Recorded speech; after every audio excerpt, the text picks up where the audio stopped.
በሰይጣን መላእክት በኃይሉ ሁሉ ላይ ስልጣን እንዳለው አስተማሩ። እያስተማሩን እያለ አንድ ምሳሌ ነገሩን። የሚያስተምረን ሰው አንድ ምሳሌ ነገረን። የነገረን ምንድነው? የገጠመውን ነገር ነገረን። አንድ ሰው ነበር አለን። ይህ ሰው አማኝ ስልጣን እንዳለው አውቆ አምኖ አጋንንትን ማስወጣት ስልጣን እንዳለው አውቆ ከቸርች ተምሮ ይሄዳል ወደ ቤቱ። ሲመለስ አካባቢው ላይ አንዲት ሴት የዛር መንፈስ ያለባት ሴት ዛሯ ተነስቶ ሰፈሩ ላይ ማለት ነው ያዙ ይልቀቁኝ ያለች ተይዛለች። እና ይሄ አማኝ ችግር የለውም ምን ያለው እኔ ያስወጣለሁ ለኔ ልቀቁልኝ ብሎ ገባ። ከዛም በኋላ ገባና አጋንንቱን ውጣ ሲለው እወጣለሁ ግን በቃ በሩን ይዘህብኛል በሩን ክፈትልኝና በዛ በኩል እወጣለሁ አለው። በሩን ሲከፍትላት ሴትዮዋ እየሮጠች ወጣች ብሎ ይህን ምሳሌ ነገረን። እና እየነገረን ሰይጣን መንፈስ ነው። ስለዚህ ምን ብሎ ነገረን? ሰይጣን አለ በእርግጥ አሁን የእግዚአብሔር ልጅ ስትሆኑ ስልጣናችሁን ያውቀዋል አለ።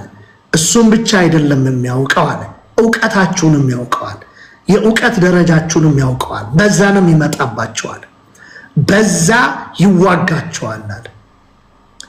በዛ ይዋጋችኋል ብሎ ነገረን። በዛ ቀዳዳ ያገኛል ብሎ ነገረን ማለት ነው። የሚገርማችሁ ከስንተኛው ጊዜ በኋላ ይህንን ካስተማረን ከስንተኛው ጊዜ በኋላ አንድ ሴት እየጸለይንላት እያለ እጅ ጭነን እየጸለይን እያለ አጋንንቱ ማኒፌስት ያደርጋል።